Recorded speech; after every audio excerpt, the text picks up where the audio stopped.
Coach, when you face a team before facing a team for the second time in conference, how much do you put on the previous matchup compared to their games since that matchup?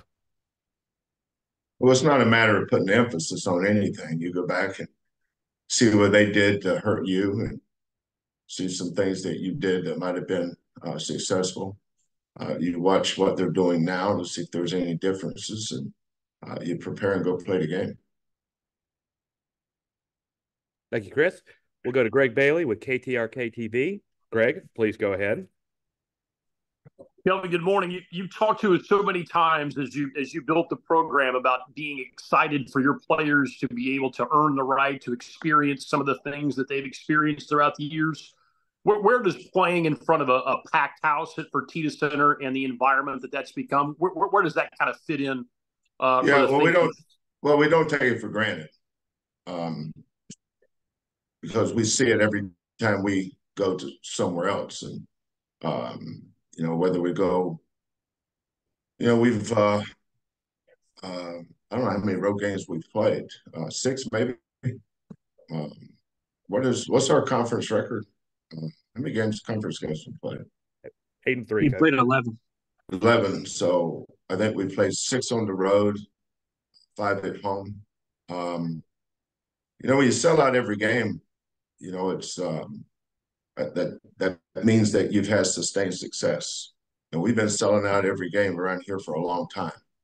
Um, I still remember that referee throwing that ball up and Breon Brady jumping center against Oregon in 2018. The electricity in that house that night. LSU came to town. The Memphis games early on. But now,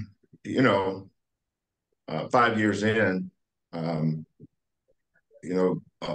fans have just buoyed us. I think they've had fun supporting this team. I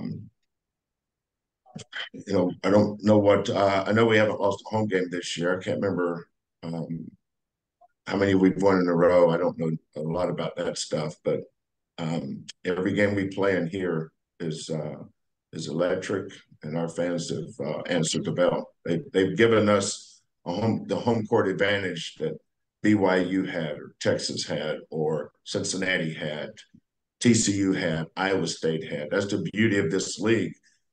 And that doesn't get talked about enough, probably, is what a great home court advantage every team has. And we're no different. Thank you, Greg. We'll go to Chris Baldwin from Paper City Houston next. Chris, please go ahead. Hey, Kelvin. How much have you seen LJ Cryer improve defensively since you first got him here on campus to now? Well, I give LJ credit for coming in with the right attitude toward that. He knew that was an area he needed to get better at, and he's been really good at that. He hasn't been perfect. He's had some glitches along the way, but I've been pleased with LJ's attitude and effort, and that's where playing defense starts. Thank you, Chris. We'll go to Joseph Duarte from the Houston Chronicle. Joseph, please go ahead. Kelvin, if I could, good morning, first of all. Good morning. If I could go back to kind of off of Greg's previous question about Fertitta Center, did you ever have a moment that, I know it's hard to pick one, but just where you said, okay, this is one of those places, this can be one of those places, or we've got it, like Kellen yesterday said, he mentioned the LSU game, but in terms of just sheer atmosphere, noise, that kind of stuff, any one moment stand out? I would say the Oregon game, because we were playing in front of hundreds of people over at Texas Southern. That still may be one of the things that's maybe one of the biggest feathers in our cap, is we went 19-0 at Texas Southern. We didn't start winning when we got to the Fertitta Center. We didn't lose any games over there, but the difference is we nobody really came to the games much, except if we played Connecticut or Cincinnati or Wichita State. I remember they came in here ranked 7th in the nation, and we beat them over there. And we had a tremendous crowd. But we spent some tough years in Hopkins. Then we had to go over to Texas Southern for a year and some change. But once we got back here, Fertitta Center, you're not going to have any crowds. You're not going to have any support unless you win. That's why we have such a great crowd. That's why the Fertitta Center. There's a lot of great arenas and a lot of great facilities that nobody comes to the games. So having the facilities is not why you win. You win when the facilities put you in a position to recruit so you can win. But winning is what makes the facility. And then all of a sudden the facility is what drives the winning. So it doesn't all happen at the same time. It takes a while to build that. You guys help me with the timeline. How many years were we in Hopkins? 3 or 4? 3 or 4 years in Hopkins, a year in Texas Southern, a year at Texas Southern, and then maybe 4 games the following year. I think December 1st, 2018 was our first game. That game was the one that showed me what we could do, because they came to see the Fertitta Center that night. And I think Oregon was highly ranked, and we beat them. And then people started noticing them, because for the first time in a while, we had a crowd. We hadn't had a crowd. We were winning, but we hadn't had a crowd. And then that night, though, I think Armani made 5 threes the first half, it seems like. Our defense was on point. They had 7'1" center, Bol kid that's playing for the Celtics now, Pritchard. They had a really good team. Then people started to realize that we have a good team too. But,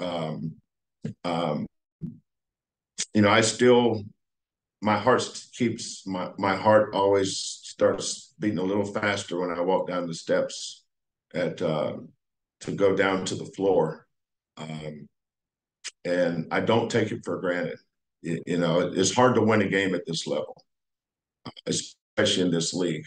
So, and I think there's a great connection between the way we play and our style of play and our fans. At the end of the day, Houston's a blue-collar town, and we're a blue-collar program. And I think they very much appreciate our kids' effort, the toughness we play with, and the culture we've had. And being able to latch on to certain kids and being able to follow them in their careers. And I've always enjoyed that, seeing kids like Fabian come in as a freshman, and then 5 years later, they've been able to follow him for 5 years, or J1 Roberts. And then, I start talking, I'll miss some kids, but Marcus Sasser, Jamal, J1, Javier. But, the development of these kids in the program is, I think, what makes us unique in this day and age. We'll go to Adam Winkler with KTRK. Adam, please go ahead. Kelvin, good morning. Good morning. You talk about Houston being a blue-collar town. It's white-collar prices to get into the game tomorrow. You can't get a seat in Fertitta Center without shelling out, at least $100.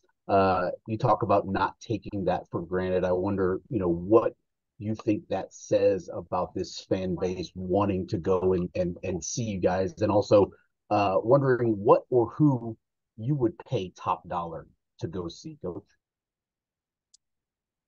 Who would I pay top dollar? I'd pay top dollar to go see Caitlin Clark.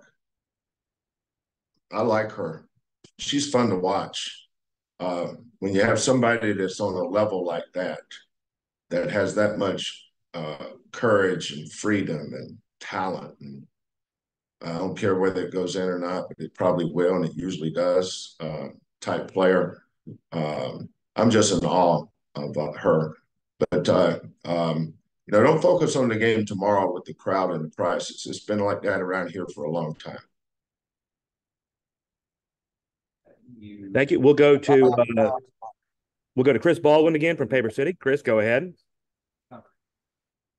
Kelvin, how have you seen Juwan grow as a leader?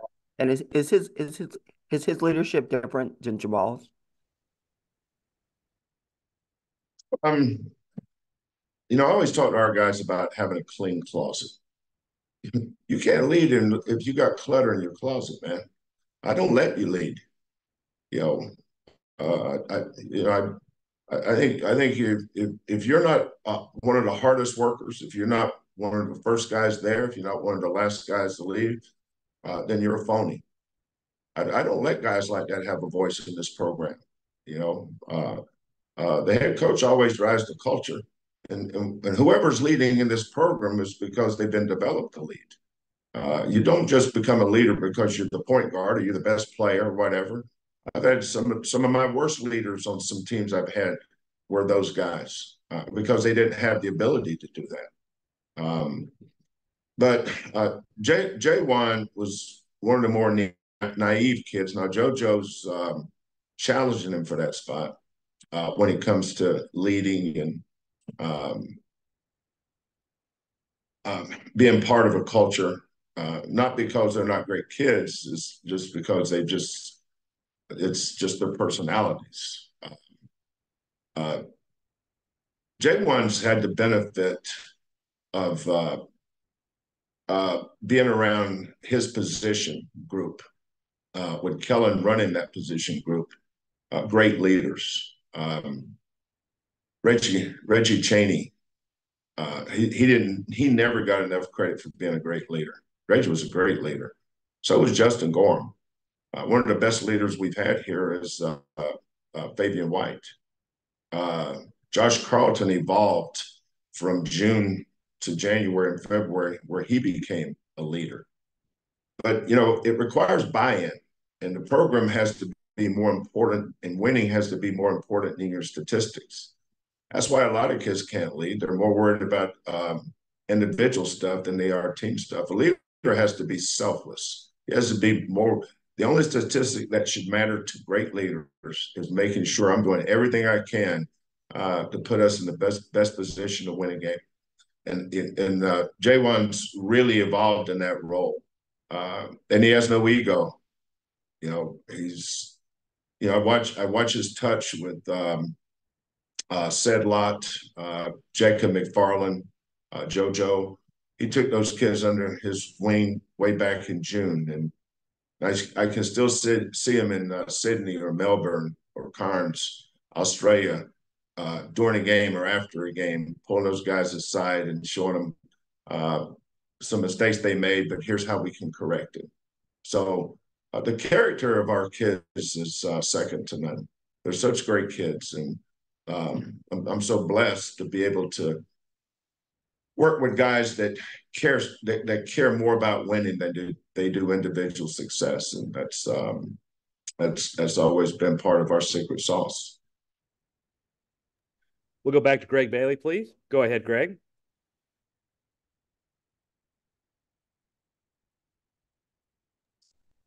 Greg, do you have a question? Can you hear us? Because we can't hear you. We'll go back. We'll go to about Starnes. Starnes, you got a question? Starnes, go ahead. Morning, Coach. Morning. When it comes to the freshmen who don't really play, Cordell, Jacob, and Ced, just how have they come along, and how have particularly Ced and Jacob, helped in practice with the progression of guys like JoJo and Javier? There were all of our big freshmen were. I still remember Chris Harris when Chris came in. Chris was a ways away, but I loved Chris. I would just see him, and Coach Alvin Brooks did a great job with Chris. I didn't even let Chris in the shooting drills. When we did shooting drills, I had Chris at half court working on pivot catches where he would face a direction, we'd say right or left. He had to turn over that shoulder, and we'd release the ball before it got there. If he didn't catch it, bang him in the nose probably. But hands got better over time because we worked at it. One of the things we tell our kids, don't ever get bored with the process. Because if you're getting better, then stay with it. Just keep showing up every day and working it. And Chris is probably the captain of our all-improved team from when he got here. I remember telling Sid yesterday, it's interesting you asked a question, Dave. I told Sid yesterday, I said, I can't tell you how proud I am of you and the improvement you've made. Now, he has not taken that to the game yet, but he's nervous. He never gets to play unless it's at the end. And, he goes in the game, everybody's screaming for Ryan, and Malik don't pass. So poor Sid, when he does, he looks at it. He looks at it like some meteor just dropped in his hand. What the hell is this? But he's improving. He's getting better. Jacob has such a high ceiling. He's got great length, and he's got a basketball IQ. When you got a basketball IQ, your improvement's going to be a lot more linear versus a kid that doesn't have a high IQ. His improvement will be slower and will be side to side. You have good and bad days. But Jacob is linear. Where he is now, Jacob will be a freshman next year. Talk about who we're going to sign in this next class. Well, we already got the big kid we want. We got Jacob McFarland. That's the decision to redshirt him was major, and I'm so glad he did. But just watching him every day against Javier and Jaywan, those guys are starters on a top 25 team. So it's easy to measure yourself against really good players on good teams. So Cordell gets to go against LJ and Jamal, Emmanuel, Malik, Damian. And those guys don't take it easy on him because they know better. When we practice, we practice. If you're out there on the court, you're going to get it. And that helps all those young kids. Thank you. We'll go back to Greg Bailey. I think his mic is working now. Greg, can you hear us? I got you, man. You guys got me? Go ahead. Yes, sir. Yeah, great. Hey, Kelvin, just going back and looking at some of the great video from the first time you matched up with Texas, your kids really seem to enjoy the challenge of all of that. What is that about that group that they maybe rise up to the challenge and find ways to win tough games like that that's kind of required in the Big 12? Well, it starts with your guard play. We've got an outstanding point guard in Jamal. We're 20-some games into the season. Our guys, our staff is approached everything we do. The players take their cue from the coaching staff. Who's our next game? I can't remember who we played prior to the Texas game. I can't remember. But we knew going into that week, I think it was a home game, might have been Kansas State. But we knew that week we had to go to Texas and to Kansas. And anybody with a rational mind would say if you can split that trip in the Big 12, you've had a great trip. So coming out there with the win was huge for us because of what we had next. But, you play your games in the Big 12. It doesn't matter who you play because they're good. They're capable of beating you. But that's how you keep your blade sharp. Cincinnati, we've lost a couple games we were in a position to win, and we've won a couple of games that we were very fortunate to win. That's why in this league, you better stay humble. Don't get carried away with your wins and have short memory on your losses. Just get to the next game. We have time for a couple more questions. We'll go to one of them, go to Chris Baldwin again. Chris, go ahead. Kelvin, how has Texas improved offensively? I think they're top 10 over the last 10 games. The Disu kid is playing as good as anybody in the country. Forget our league. I mean, and their coaching staff done a great job with their schemes on how to get him the ball. They're clearing the side of the floor to get him on the sides. They're short rolling him, and that's fine. That's fine, you know. But the thing that Dessou can do is he's a big man that can really shoot threes. He's an excellent 3-point shooter. I think statistically he's the best 3-point shooter in the conference. He's shooting almost 56% his last 5 games, and he's shooting, I think, 54% in conference play. And that's your center. You know, when you think of guarding the 3-point line, you're usually talking about a guard, 2 guard or 3 or a point guard that can shoot. But your 5 is a little more difficult. It creates more problems for you if the 5 is shooting threes. And then the Avis kid has really improved. They're talented. I said that after the game there. They're very talented team. And I think this is a huge feather in the cap of their coaching staff is how well they've played on the road. You know, they got some great road wins. And that tells you all you need to know about how good this team is. We'll go back to Chris Gardner, please. Go ahead, Chris. Coach, how beneficial was these days off between games from last Saturday at Cincinnati to the game tomorrow for the guys to, if needed, get healthier during the stretch down the season? Yeah, I think the operative word is recover, because I don't think anybody I think everybody on every team's got some kind of nick and knack. But yeah, we got back Sunday night from Cincinnati. So obviously Sunday was a day off. We came in Monday, watched film, just kind of cleansed ourselves of the Cincinnati game, knowing we got to play them again. So when we play them again, we're persistent note takers. So we take a lot of notes on the teams that we play, and then we say, okay, what areas were our breakdowns in? And so we went down to the floor and cleaned up the Cincinnati game, and then practice. We had a day off Sunday. Then we came in Tuesday and practice, and then we eased up on Wednesday. And then when you get to Thursday and Friday, those are preparation days. So after today, we got an early game tomorrow. We'll get ready to play, and then we got another one on Monday.